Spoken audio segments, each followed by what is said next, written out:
Fearscape Media Network, exploring the unknown, one podcast at a time.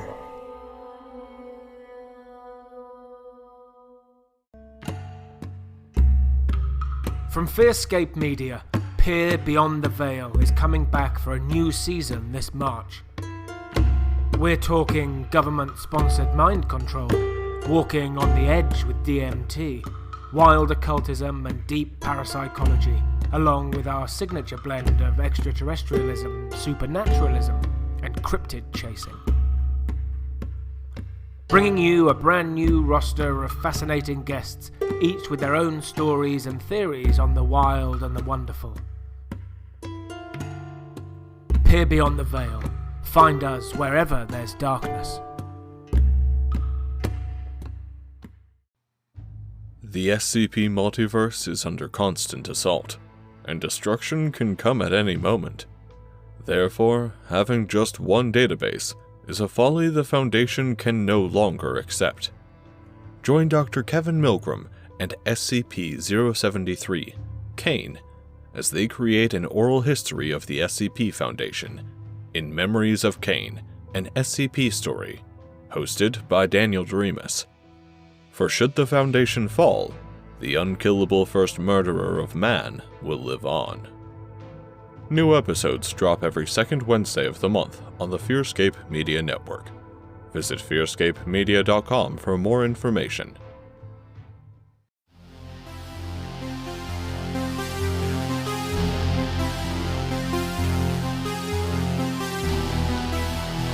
Coming to you from nowhere, a suburb of parts unknown, your ghoulish hosts for an evening of terror, Stephen Gearhart and Lance Wayne, the Misters of the Dark.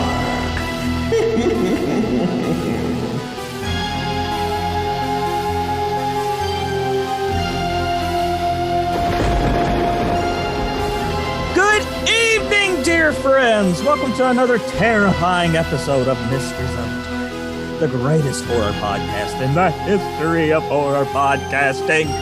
As always, we're beaming directly to you from nowhere, a suburb of parts unknown. I'm your co-mister, the man with no name, Lance Wayne. And I know, Mr. Menard. I'm so happy to be here. I'm your head, Mr. Lord Stephen Gearhart. Lance, who the hell is this thing? I'm Menard. I'm so happy to be here. I'm so sorry. Pipe down! Pipe down! Lance? Well, his name is Menard, Stephen. I thought you were here for the introduction where he said his I name. know what his name is. I know it's Menard. I have ears. I want to know what in Godzilla's name he is doing here when we have guests coming. Oh, I'm so sorry. I didn't know you were having guests. I'm sorry. I said shut up! Oh, Shut up! oh. Lance, I want an answer now. Well, Stephen, I'm not so sure how it happened myself. I was stalking, lurking about the village. Like you're supposed to. Yeah, when I just sort of came upon him. I was just about to stick my dagger deep within his guts, and I noticed he seemed completely unfazed. Unfazed, Yeah, after that, he just sort of started mumbling and following me about, and I haven't been able to get rid of him since. Well, this is just great. Why? What's wrong? You stumbled upon the village idiot, you boob. Well, what should we do with him, Stephen? Lance, did it ever occur to you that you should, I don't know, remember that we're serial killers and kill him? I couldn't do that! Besides, I don't even think he knows where he is half the time. I'm so sorry if I've ruined your show. I'm so sorry. Here, let me do the taco cheese. Oh, You no. spread the cheese. Put that away. Okay, I gotta think fast. Hey, Menard. Hey. So I'm just gonna sit you in this corner for now, and whatever you do, don't say a word to anyone, okay? I'm good at not talking. Yeah. Not only am I king of the taco tent, but I'm the quiet game champion. I'm so sorry. So great. Now shut up. Oh, God. Now, dear friends, please welcome Ben and Stacey Dixon. I'm so sorry.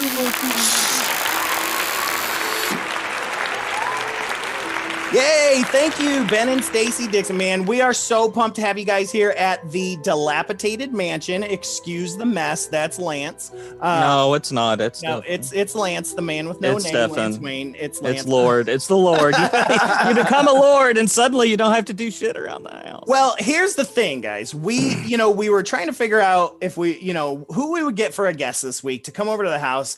And Lance was like, we need some tattoo artists. And I'm like, no, we need some people that run a haunted house. He's like, nah, we need some people that do movies and acting and directing. And I was like, nah. And then he's like, well, we need people that do conventions and stuff. And we're like, nah, hey, wait a minute. We know some people that do everything. The power couple. Ben and Stacey Dixon. And so, yeah, you guys are the powerhouse. How do you feel about being just recently, within the last 12 seconds, recently named the power couple by the boys here? Oh, thank you. Yeah. Thank you. Thank you very much. I was saying to Stefan a little bit ago, I was like, okay, these people run a film company, they run a convention, they run, tattoos, they run their own, theater. When do you all have time to eat, sleep, make love? When? We do the best that we can. I hear you. For their kids, We're just working on different functions constantly, bouncing from the movies to tattooing to haunt. Like tomorrow's a haunt day, so got to go in and work on the haunt. Got to get it ready for the convention. Got to start prepping for this year's season. And then Fridays movies, and then Saturdays tattooing and movies. Right. So we're just running, full force, and then Sunday it's tattooing and movies. Yeah. And then Monday I'm tattooing, he's off. Then I get Tuesday and Wednesday off. Woohoo, I get two days. Nice. He only gets one. Well, they always say it's either hit or miss when you work with your spouse, right?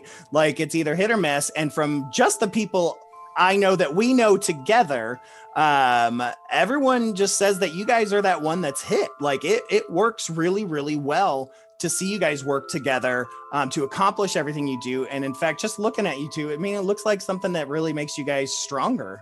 Well, thank you. I actually learned to listen to Mom. What's that? And it's hogwash. So apparently you haven't learned to bullshit yet, Ben. Oh yeah.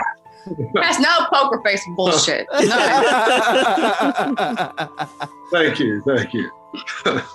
But it's a balancing act. Oh, I bet. Yeah, it's just crazy how much. Going back, what was first? When did this all start? We met on. We was working on a second film for Bloody Moon Films. We had done Scarecrow, which was, Dark Harvest 3, which had nothing to do with 1 or 2, but that was what Lionsgate titled.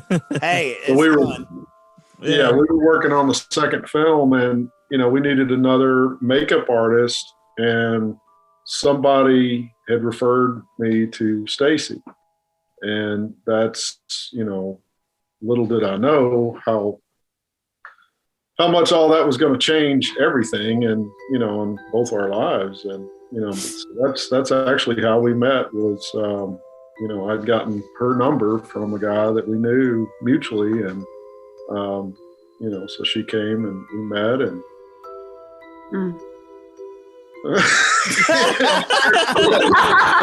She's like, I kind of regressed a lot of that. I'm just happy You to really want me to tell that?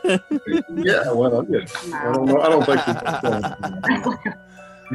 Oh, don't get embarrassed. Yeah. Oh, don't. but yeah, that's literally how we met, and we worked together on which was Wolfsbane at the time, and that's how we met. That's so cool, man. Well, let me just list off a couple of these things for people that don't know who you are. We've got Lone Wolf Body Art. Okay. We've got Nashville Full Moon Tattoo and Horror Festival.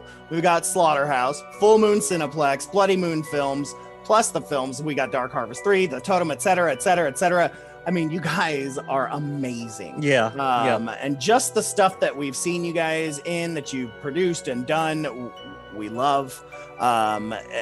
Just like I said, everyone that Keith was not the first person to recommend me to you guys, and you guys definitely have, if you don't know this, a very positive reputation in the community at large, which of course your community gathers a number of different communities all at once. So very, very cool. Very, very much. I mean, we're very, appreciative of that. Thank you. Yeah.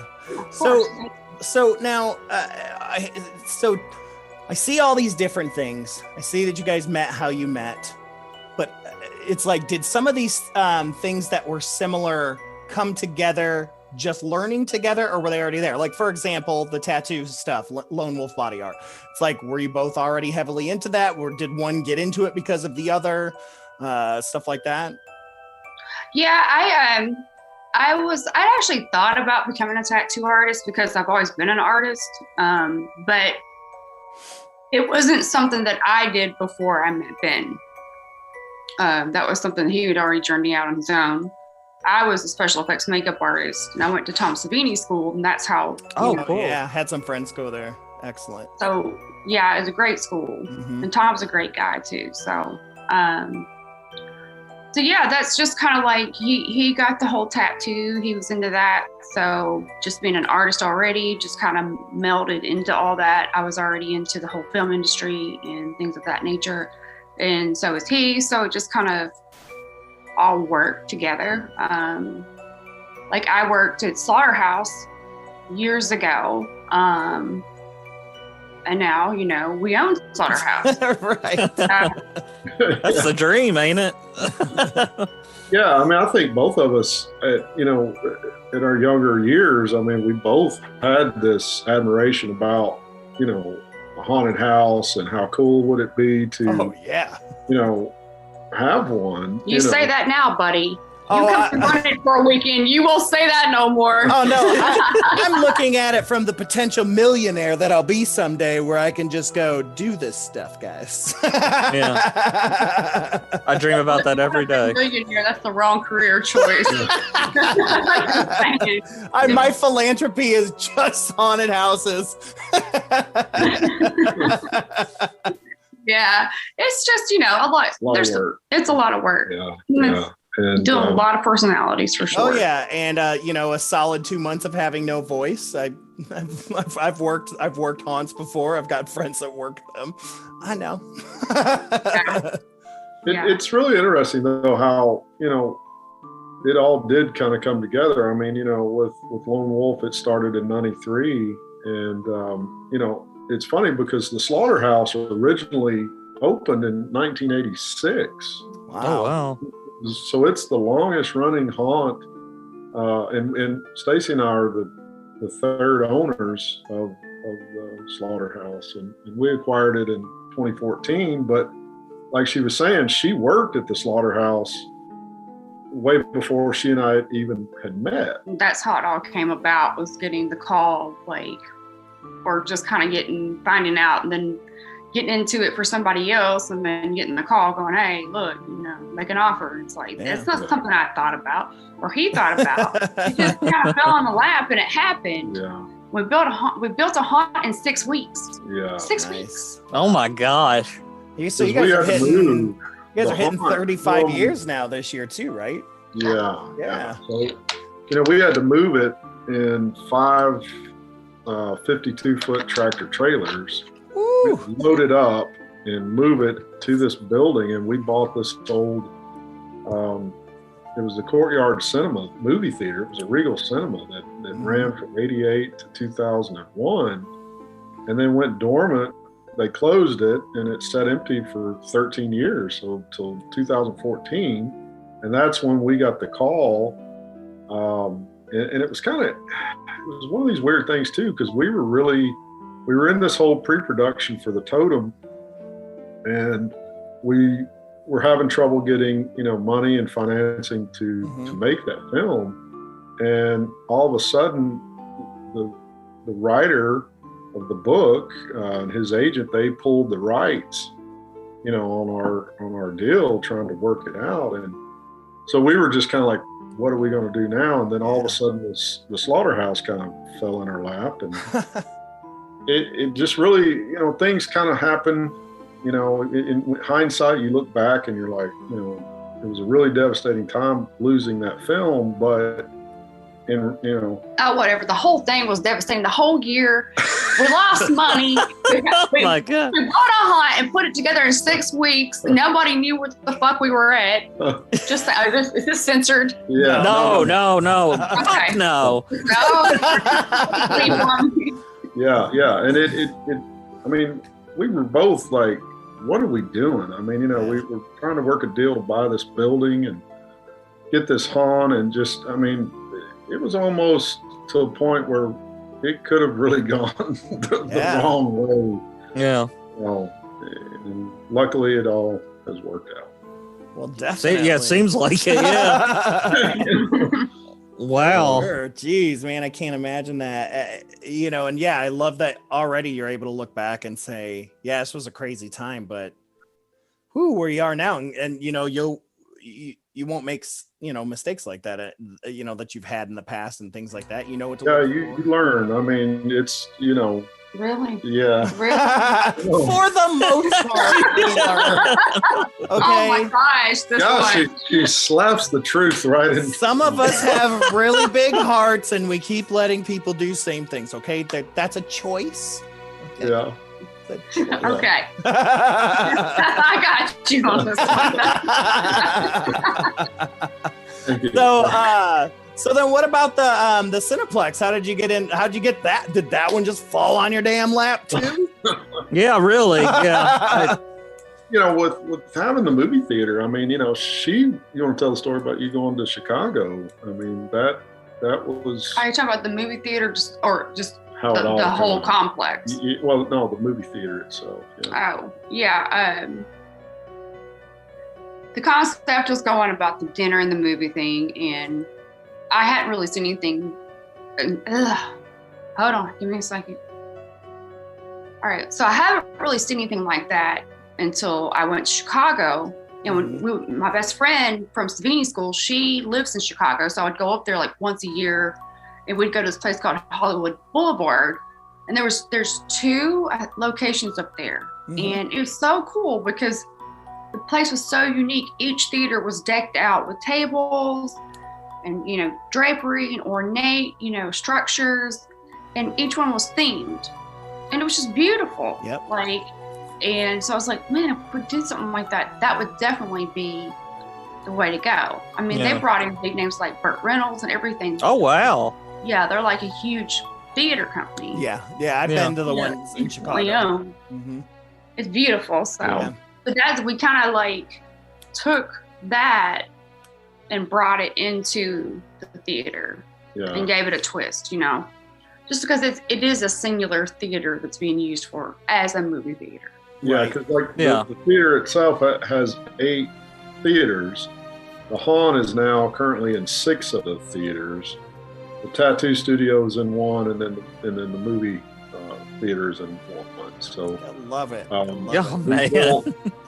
We built these platforms, because it still had all the old slanted floors. Yeah. So we built the platforms, and she's like, we got to do these tables, and That way we could do the dinner. So the back half of the theater is for the dining, and then you got regular seats up front. And we put couches in down there too, and people. It's a really relaxed atmosphere, and we've got a lot of great regulars that come. Yeah, I love it. I'm looking at pictures of it right now. It very much reminds me of Second City's main stage theater in Chicago. I just love the design of it. It's done very, very well. She did that red and black. That was her. I mean, don't ask me about how I've made it 30 years in tattooing. But she's got the design. I mean, she definitely has the taste. Well, I absolutely.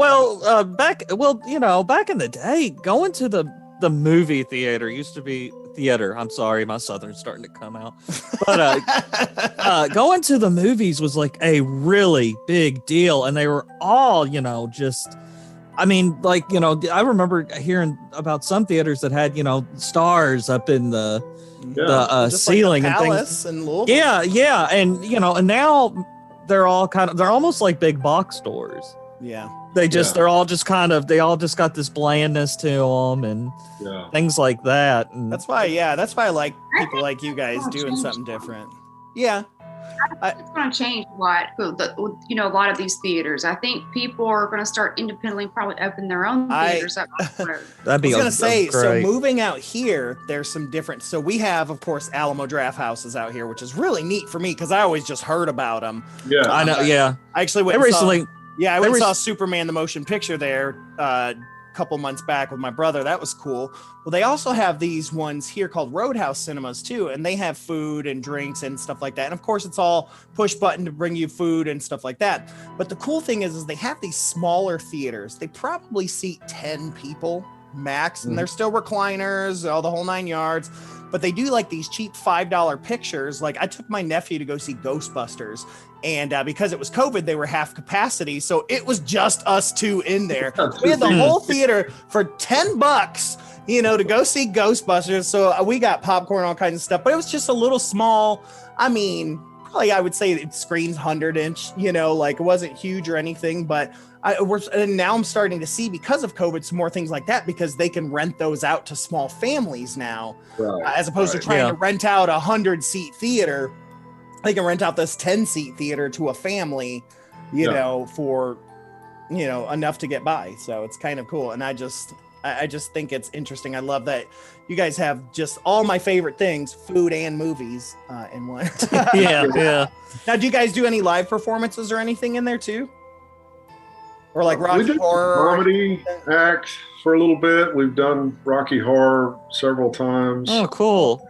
We haven't done any bands yet. We've talked about maybe, in the future, maybe doing some bands, but bands. Yeah, I do improv. So like we both do. I'm like, oh, that'd be a good spot. But also, shadowcasts are becoming hot again too, for all sorts of shows. Chicago has like a shadowcast for Ghostbusters. They have a shadowcast for Groundhog's Day. They got a shadowcast, I think, somewhere, maybe in Texas, for Texas Chainsaw Massacre. Like that's kind of becoming a new thing, is shadow, because like I don't know why it took so long, but with Rocky Horror doing it, for people to be like, that's a good idea. See, I don't think it works with those films. Oh, it does. Maybe Texas Chainsaw Massacre, because people still are creating these call and response things, even to these new films and stuff. And the people that are running these events are helping kind of create those calls and spots. And so, because I have a buddy that does it in Chicago, he does the Ghostbusters one.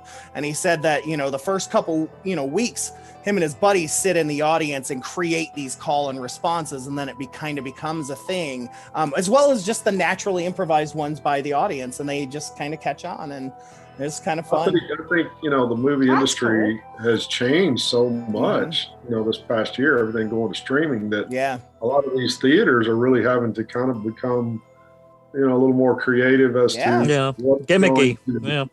A gimmick, it's time to bring the tingler back. Let's get the tingler, the buzzing in the seats. You never know who's going to scream. Earthquake, earthquake. I wish, man, I would love to have been during those gimmicky times of the 60s and 70s. I'd have loved it, man. Yeah, definitely. But now you got to sign waivers. Like, you can't just do gimmicks anymore. Oh, that can't even, there's a thing right there. I mean, you guys got this complex full of all sorts of things that need waivers, right? How's that fun or what?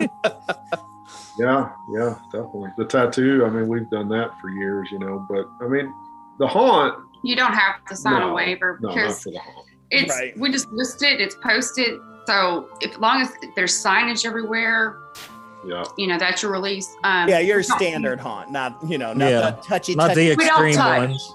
Yeah. It's not the extreme thing. Yeah, those extreme ones. I just think they're in bad taste. Yeah, I don't. We're not even haunted houses. They're No, not no. chambers. It's just torturing people. Like, Yeah. that's all it is people getting off on torturing people, and I'm like, that's dumb. It's just- Well, and I thought COVID, especially as far as touch, I thought COVID would be like the death knell for those, where they say like, oh, the actors can touch you and stuff. Exactly. Yeah, I was living on the edge for sure. Yeah. We didn't know, we kept going and pushing to get things done. And, several people have been out working all summer long. Yeah. Commercials. Well, you can't use that commercial because a mask mandate wasn't in place. So now we can't use that commercial because it has no mask mandate. I didn't man. think about that. Yeah. Oh. You don't know whether or not, I mean, going into the haunt season, she was like, okay, we're going to move forward, but this at any minute could be like, it's not going to happen. I mean, Yeah. but you can't, just sit around and not do something either. I mean, so we were working, trying to, she was back there busting ass to get it ready to have a season if we were allowed. And, kind of the same thing with the festival. It's just, we learned about 3 or 4 weeks ago that the health department, said, okay, you could have this. It's just weird times with everything. Yeah. I think in Louisville, only one haunt opened last year, right? And that was that American Horror Complex, right? No, there were a few. Were there? Yeah, because they did the Danger Run and things like that. Oh, so. yeah. I can't believe they let that happen with your governor, Waterboy. Well, they had to do all sorts of different things. I did not say that. I will be in so much trouble. That's okay. I'm already kidding. But no, because Lance and I both got invited to go to the opening with press passes to go to American Horrorplex because they were trying something new since with COVID and stuff like that. But that's when I got COVID, so I couldn't go. But Lance went, and what you described to me was pretty interesting the way they did it. It was, yeah. I mean, it was honestly. I mean, outside of the mask and people just not like coming up on you or anything. It was pretty much the same. It was really well done, and they were wiping down things. It wasn't a free for all or anything. So I mean, it could be done. And they definitely did it a little more like a storyline, right? Yeah, and kind of narrated things to kind of get you. Yeah, through it, almost like a performance art or something. Yeah, which for me as an actor, I'm like, I like. Yeah. Yeah, we definitely just kind of stayed on the same level with the characters, in the beginning, and then just your regular movie horror people like Jason, Freddy, and all that, doing their thing, and so I mean, we kind of kept it the same, but still, that's kind of how Slaughterhouse is. Yeah. But I'll tell you what, like the year before COVID, there was like 78 people on the roster. And then for the COVID season, there was 38. So dropped that many people. It still works, but you didn't know. You didn't know what was going to happen, and you don't want to overwhelm with too many actors. Right. Yeah. But there was 100% more drama. Oh, my gosh. Oh. You can't hide it. 40 less people. Yeah, she runs that in the back with all, and it's divas. He can't take that personality, Yeah, no. I don't see how I've been with Steph in so long. Yeah, it's like you gotta do what? What? Get in your square. What? Get back here. What? Put that down. I would freak out. So I stay up front working with the movies and the concessions and everything, and she does.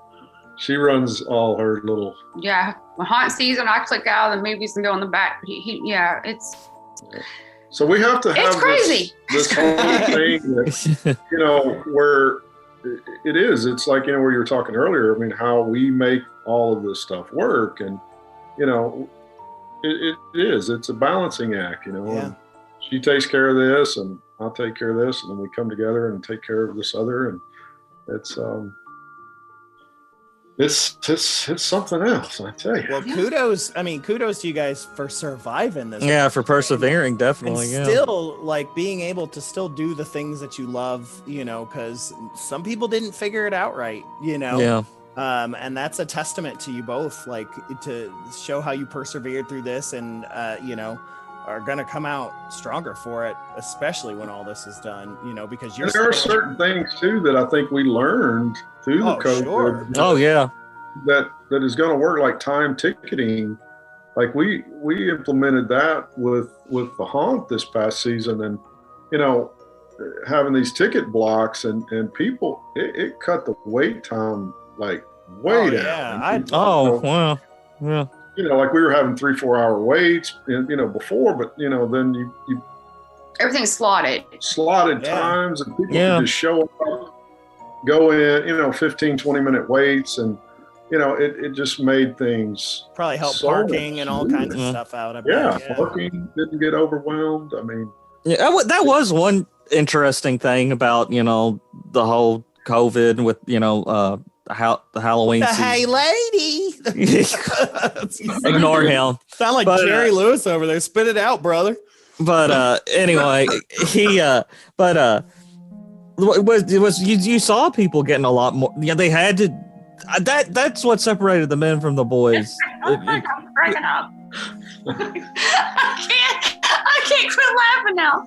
Oh my god, hilarious. Go ahead. Stefan. God damn it, Stefan. I can't help it. But you saw people having to get a lot more creative. Yeah. I haven't really heard about anybody that's went through one, but you had the drive-through haunts this year. Yeah.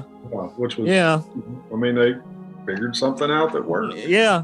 So we're, because of the limited number of people that we can put through the festival, we in the health department, we came up with time ticket blocks for that. So we're going to do 3-hour and some limited 6-hour blocks. So like say 1 to 4, 4 to 7, 7 to 10, because there's only X amount of people that can be in the building at a time. So that way each time block, once that's done, then that group leaves and then a whole nother group, comes in. Right. And then you guys got to factor in all the vendors and stuff too, right? So exactly. There's about 200 people that work the show all together. So kind of wondering though, because the health department said 500 people at a time, but now this past week or the week before, was it this? It was this week, wasn't it? Week, yeah. They upped to live events to 1,000 people in Tennessee. Yeah. So maybe another couple of weeks. Yeah, that's what, with more and more people getting vaccinated, you're going to see it change more and more and more. So yeah. I mean, it's just just trying to figure out what does work, and again, I mean, safety, trying to keep things clean, but it's just, I think people are ready to get out and God, yes. and live again. Bored. I mean, my liver can't take it anymore.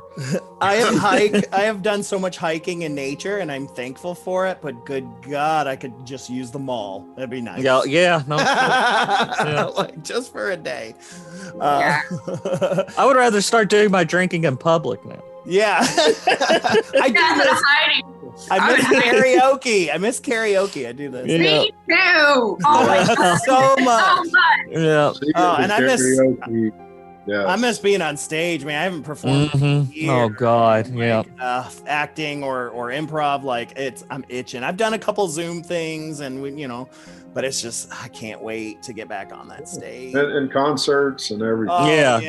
Concerts so much because I was mad we had tickets to go see Ozzy Osbourne and Megadeth, and that's right when Ozzy got sick, And so they canceled our tickets. They're like, oh, don't worry, we'll be back next year, of course.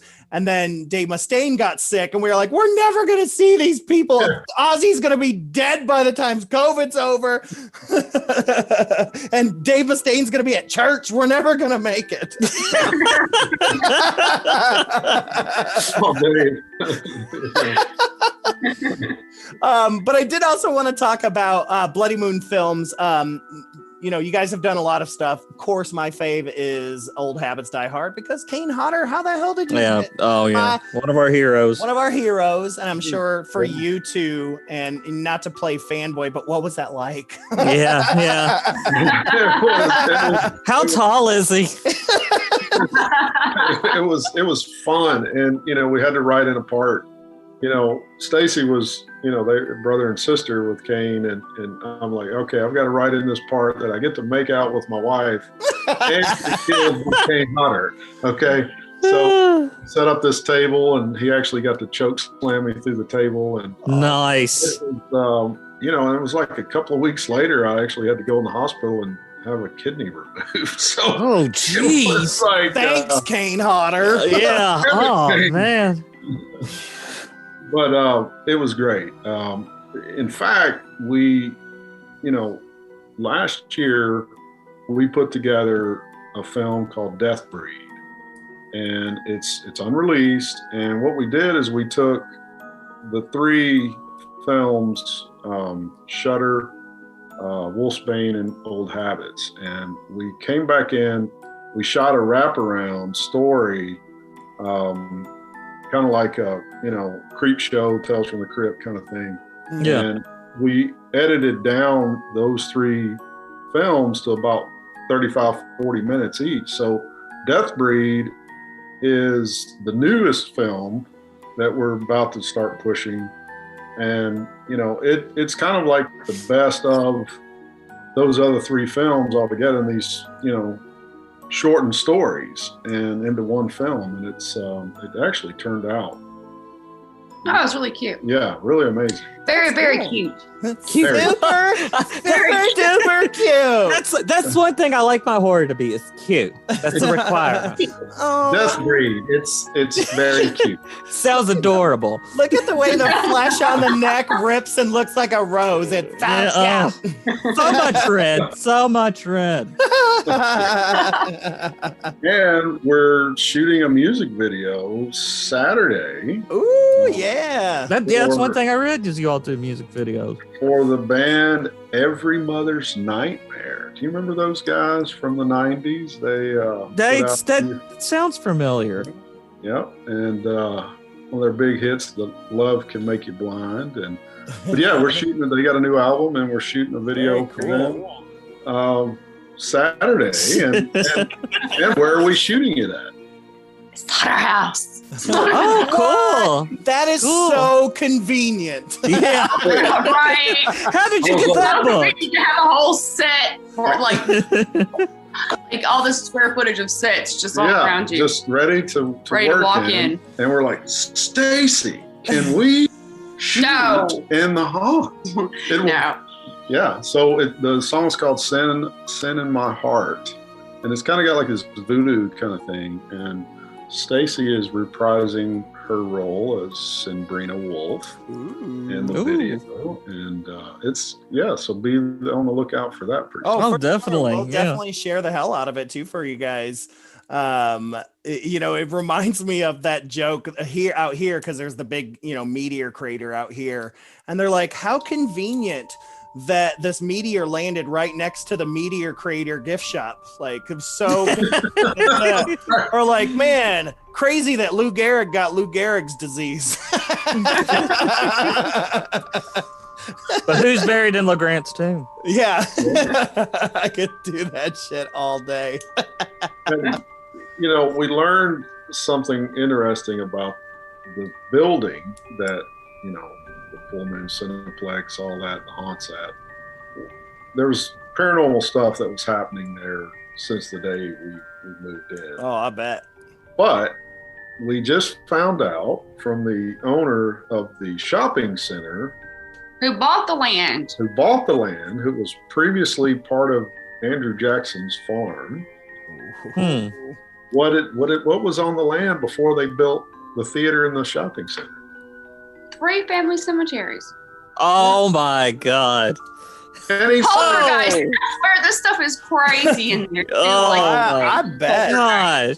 and he says, well, we moved the bodies. We moved the cemetery. And I'm thinking, oh, okay, did you just move the headstone? They Mhm. didn't move We've the all body. seen Poltergeist. We know it. Yeah. Why? That's So- my neighborhood where I grew up. I grew up in Toledo, Ohio originally, and I lived on the outskirts of downtown. And where we were was the original Toledo cemetery, but as the city expanded, they moved the cemetery. Yeah. Well, my brother had a metal detector when he was a kid. We would find coffin handles and just different things from that, as well as supposedly a Native American burial ground and the like, But it's interesting because Louisville, there's a mandate in the entire county, Jefferson County. You can't move any of those. So, like in the middle of a parking lot will be this 5 headstone cemetery Oh, wow. from some Yep. family that had a farm back in the day, and you're just parking there to go to the movies because it's at the mall. They're scattered all over Louisville, especially though in like St. Matthews area and stuff like that. Yeah. There's just these. My wife, like behind her work where she used to work, cemetery of like 10 headstones. She's got a little brick wall around it. Like, There's one right out in front of Freedom Hall. yeah. They're just, you're not allowed to move them. Like that is, I don't know how long that's been in A lot of place, that but stuff in our area, like in Hermitage, little like small, in Old Hickory areas. You'll just run across, like our old house, right across the street was this family cemetery in somebody's yard. Yeah. Just random, just plots, Yeah. yeah. I wonder if that makes the value any different on the house or anything. Yeah, I would say so, but Well, maybe because I'll tell you what, I host Fearscape Paranormal podcast as well, and we had this woman that owns the Boyd House in in Minnesota, and we were asking her, how did you buy a haunted house? Like it's a legit haunted house, right? And I was like, how did you buy a haunted house? She goes, well, I went on Zillow and things like that, and there were certain things I was looking for. I was like, how do you look for a haunted house? And but she did. She talked about it, like built in the Victorian times. Was there a cemetery in close proximity? Just certain things like that she was able to kind of flag to look for, and then she would quickly do a history on the house to kind of see, different things like that. And she found one that had a history of paranormal activity from the families that lived there. It's 200 miles from where she lives. So, I mean, she was really looking. It's crazy. oh wow. Looking it up. Yeah, She turned into like a bed and breakfast? Or anything? it's kind of, that's it's not necessarily a bed and breakfast, but they definitely do the overnights. Like you can book for either a night or for the whole weekend. And she has said, because of that, because it's small groups, she hasn't had to change anything for COVID. So they've done really well because people are looking for things to get out and do. Well, me and my friends and my family can get together and go to this scary haunted house that has all this creepy shit happening. So it worked great. So yeah, that's you guys can have overnights there. Yeah. Get some cots. Well, I have a paranormal group too, so we've talked about staying the night in there, one night, and I'm like, dude, I don't know, like I like to go to sleep and like in my head, well, 40s now, maybe like 10 years ago this might have worked, but well, they're personal there's to a lot you, of now, activity there. We've seen so much stuff. yeah, there's a lot. Oh, I can only imagine. And so how long you've been in so you're in a paranormal group as well? Yes. Then what's that called? Well, we're coming up with a name. I know it never sounds good. Parapsychology. So I think that's kind of what we're going with, but I was with the Tennessee Ghost Hunters for several years, and then with them, yeah.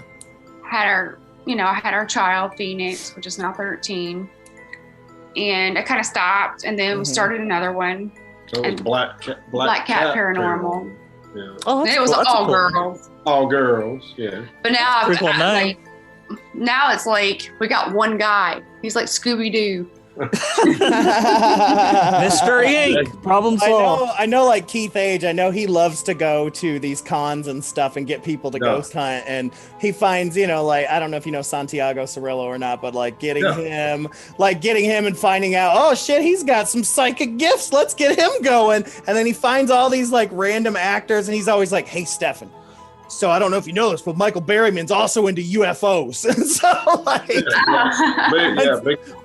so he'll like get you like, he's always telling me, he's like, he'll hit me up because I have both these shows and he'll say, which show do you want it for? I'm like, do they do both? He's like, yeah, would I send them if they weren't into both? Yeah, he's definitely our hookup. Yep, he's the man. He's great, man. I've never even met him. You have not because of COVID. You have not, but he is a good friend, a good mentor of mine. You first met him years ago. Yeah, I did his show a few times. Yeah, he's bought a table and set up and everything. Well, randomly, I know this has nothing to do with anything but Keith, but I was randomly at the Half Price Books that's out here in Phoenix, Arizona, and I found his damn book sitting there in the paranormal section. Hasn't been published for like 10 years. And it was like, he told me there was only 10,000 put out there. And I find one in Phoenix, Arizona. And I said, hey, I don't need you to sign it. It's already signed, but to some guy named Thomas. So I said, I think he might be dead, Keith. I'm not sure. Yeah. That are just really angry. You're right. My wife sold my Keith. Oh shit, man. Oh, God. Well, speaking of cons, the big thing that I wanted to talk to you guys about was indeed the Nashville Full Moon Tattoo and Horror Festival. I know you guys got it coming up in April, so let's definitely spend some time talking about that, because I know this is kind of like a big to-do, especially with last year happening. So let's talk a little bit about that. Yeah, cool. So, yes, April 2nd through the 4th, the Full Moon Tattoo and Horror Festival. Yeah. Tennessee. Oh, my. Sorry, I was going to cut a wrestling promo there. Oh, man. But yeah, that's it. And it was the Marriott Hotel. It's now renamed. It was bought. It's called the Sonesta Nashville Airport. All right. Hotel. That just happened literally last week too. So all this, like, oh yeah, by the way, the Marriott is not going to be the Marriott. You got to like cross out on all the posters. Yeah, so, yeah. That's been fun. So you're mixing tattoos and horror. How does that work? That was a brainchild of Gunnar Hansen. Really? Yes. We had done Wolfsbane with Gunnar, and we were driving up to Gatlinburg because he was going to do a guest appearance at the Ripley's Haunted House up there. Yeah. Along the way, he got to talking about the tattoo festival and, the horror festival and everything. And we were just like, hey, wouldn't it be cool if we could take a tattoo festival and blend it to a horror festival? And he was like, we'll call Kane, we'll call Bill Moseley, we'll call Sid Haig, we'll call Doug Bradley, Michael Berryman. And that is how it, the Full Moon had ran as just a tattoo show for 3 years. And then it became the Tattoo and Horror Festival, which was the very first full-on tattoo and horror festival to ever be done. Oh, wow. I love it, man. And I cannot even imagine the amazing horror tattoos that happen or are on people. I love tattoos. My wife has a ton of them. I have a couple, but it's like, I love looking at tattoos, and especially you combine horror, I'm in. Yeah, definitely.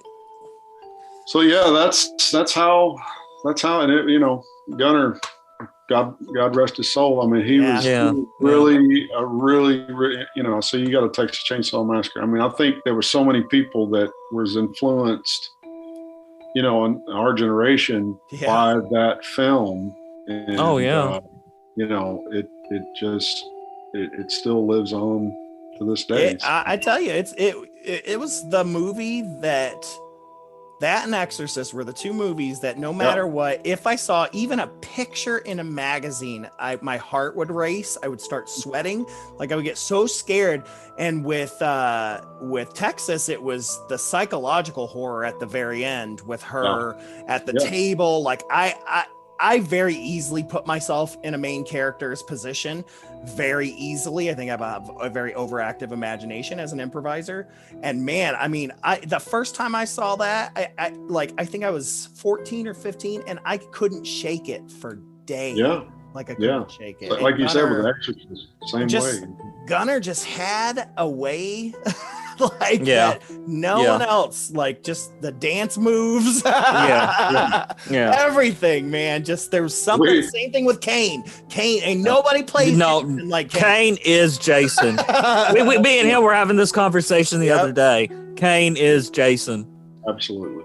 I mean, there's just a way certain actors that that have had multiple. It's the way that they move. I mean, the way they just embody that character, and I mean, Kane definitely does it.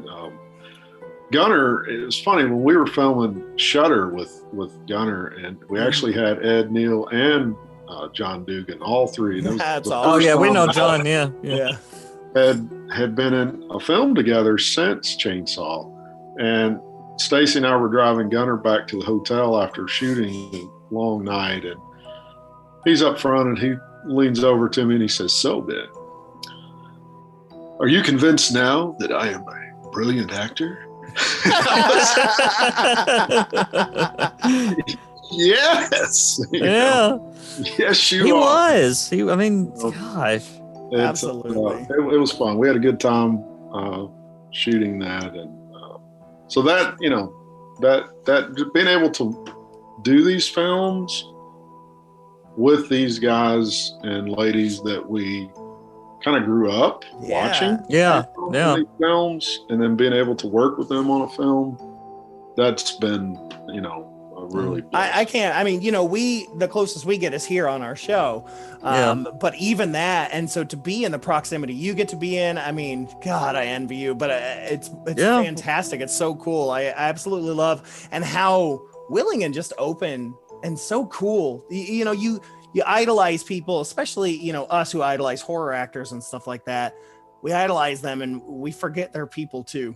And then you find out, like Michael Berryman there, when we had him on, his cat Kiki had just passed away like 20 years. So he's drinking a beer, talking to us about the life of Kiki, We're like, but you're scary, Michael. And Kane is a very, I mean, he is a really, really nice guy. Oh, he is a very sincere.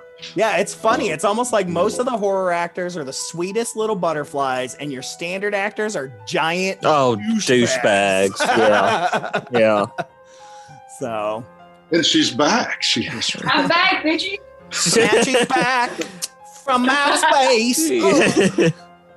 But yeah, I'm excited, man. I really hope this takes off for you guys this year, man. Yeah. I'm looking over here looking at the lineup, and I'm just excited, not just for all the great actors and artists and all that stuff, but looking at the list of tattoo artists. I mean, it's just like, this is going to be so much fun. And, for our listeners that live in Louisville, which a majority of them are, it's not very far. No. I might have to wander over there. Yeah, I mean, I used to go down to Nashville for this comic festival once a year and different things like that. It's not, well, I mean, I went to school at Western Kentucky University in Bowling Green, so we were always in Nashville. So,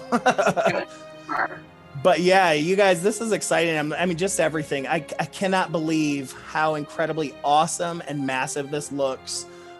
With where we are, I'm so excited for people to be able to get to go to this.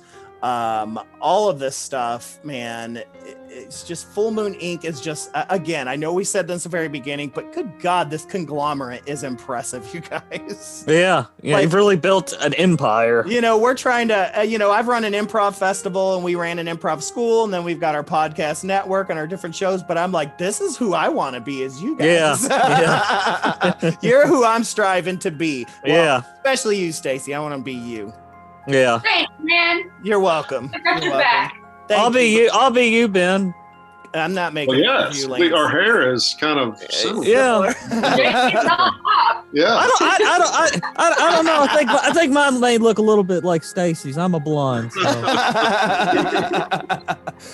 So. they can find all this info at fullmooninc.net, correct? Is there anywhere else that you're Yeah, pushing for them to go? Full Moon Tattoo and Horrorfestival.com Mhm. is, kind of another main site. And then we're doing our ticket sales off of Haunt Pay. That works so well. Stacy's got that set up with the haunted house, and we just like their platform. So if you go to hauntpay.com and then just search Nashville Full Moon, you'll find it. Perfect, man. Yeah. All right. We're excited. We'll be sharing that out, not just Definitely. in the byline for this episode, which people will be able to click from it straight there. So if you're listening, check where you found this and click that link right there. Mhm. But also the week of and week 4 stuff, we'll try to push that for you guys too, because I'll tell you what, this is exciting. I'm just so excited for cons to start back up. Yeah. I'm excited now that I'm living out in the West Coast. I'm like, I got other stuff that I've never been to. I'm excited. So, Yeah. Right. so before we get going, I always want to ask, what is your favorite? Not even favorite, but what is the horror anything that you stand by more than anything that kind of defines why you are into horror and the things that you're into? So for each of you, what is your I guess, if you had to tattoo one horror thing, what would it be? Special effects makeup. Oh, Cool. Yeah. yeah. Yeah. It's funny because I got into, the movie horror part through special effects makeup as well. But I think that kind of led me into the filmmaking part Mhm. of it. Mm-hmm. And I guess mine would be the root of just film and movies. That I think is, going back as a kid, that's what drew me into the world of horror. So I think mine would be the filmmaking part of it all. Very cool. Yeah. Yeah. Stacey would- definitely. I mean, I'm a good makeup effects artist, but Stacey is a badass, and she's I love it. her painting skills just Awesome. blow me away. When she gets back there in the haunt and she's detailing, it's I have she's like a little Frankenstein, Yeah, mad I have a big love for special effects makeup stuff. I did not Dinner Detective, but Pretend Patient, where we would go, we'd pretend to be like out in the field, so they had to do the special makeup on us and stuff like that for like EMTs or even the military and things like that. Forget the name of it right now, but I thought that we were talking about Yeah. that, but yeah, my friend Santosh, he also does some of that. But how I got okay with horror films was because my brother's best friend, he had a sister that was like 15, 20 years older than him. And she did special effects makeup on a ton of horror movies in the 80s. She did like Day of the Dead. She did like 2 of the Freddy movies. She was just, one of the, grouping there. She wasn't like any of the main people or anything, but when she would come to visit, she would sit me down and watch some of these movies with me, and she would tell me exactly how everything was made, what it was. Oh. And it helped me stop being scared and become fascinated by it all. Yes, And yeah.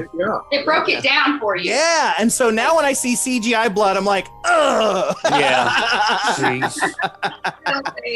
Yeah. But yeah, so I love special effects because, early on when I was a kid, I got taught especially watching like Day of the Dead and Dawn of the Dead. She was like, oh, so Tom did this here, you know, like because she worked with him and stuff like that. So very, very cool. So, but thank you guys so much. Yes, thank you. Spending your evening with us. We really, really appreciate it, and coming out to the dilapidated mansion. Our humble abode. Hey, we like it dilapidated. What are you talking about? We're crazy. Hell yeah. Hell yeah. Monsters. We got a puppy pile with all the dead bodies just to stay warm. So. But again, everybody, Ben and Stacey Dixon, you guys to fullmooninc.net, or you said fullmoontattooandhorrorfestival.com? Yep, and fullmooncineplex.com for the movie theater. For sure, yeah. Next time I get to Nashville, I will be hitting you guys up because I want to go to all of this. So yeah. And I live in Kentucky, so you know, if you ever feel like you need, you know, the haunt's going to be open for the convention as well. Ooh, that's really that's a great idea. One night only, Saturday night, April 3rd. Okay. WrestleMania. Come and get it, brother. One night of madness, the slaughterhouse. The slaughterhouse. Get your mimosas in the morning after you're dead. Yeah. Which will be Easter, so you can. Oh man! yeah, Easter. Yeah, I'm going to Jerome, Arizona. Here, it's supposed to be like one of the most haunted towns in America. I'm going there Saturday night of Easter, so that'll be fun. That's what Jesus would want you to do. That's what I told my brother. I was like, "Well, it's Resurrection Zombie Weekend anyway, so some cool shit should probably happen." And on that note, seriously though, thank you guys so much. Yes, thank you so much.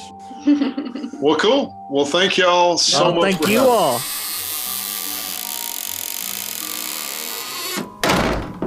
And with that, dear friends, we come to the end of another delightfully disturbing episode of Misters of the Dark. As always, thank you for listening. Thank you to the Fearscape Media Network, and thank you to Corey Adams and Ashley Jones Adams from Nothing Wrong for our delightful musical theme. Stefan, I can't find Menard. Oh no. Oh God, no. Oh, there's no telling what kind of mess that little idiot could get into, Will you stop your bitching and just help me find him? Fine, okay. Menard! Where are you, buddy? We want to see the taco dance. Cheese, come on, buddy. Spread that cheese.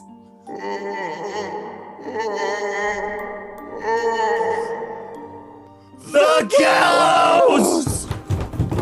Don't worry, Menard. We're coming for you. Oh my God! No! I'm so sorry. I was just looking for the toilet, and I saw this large upside down necktie. It's attached to this large piece of. I'm so sorry. I just thought I'd try it. I'm so sorry. Sorry. Whoa! Won't you look at that? I guess our little problem has just kind of sorted itself out. Yeah, but Stefan, it looks like he's been hanging there for quite some time. Don't you think he should be completely dead by now? We've seen stranger occurrences. Well, should we just grab our daggers and finish the job? No. I'm rather interested to see how long he'll keep going. I've never went this long without oxygen to my brain before, but I don't want to be a bother. I'm so sorry. I'm so sorry. Okay, then. All right, before we go, dear friends, I'll leave you with this. Life is full of questions, and idiots are full of answers. Good night. Look at his feet dangle.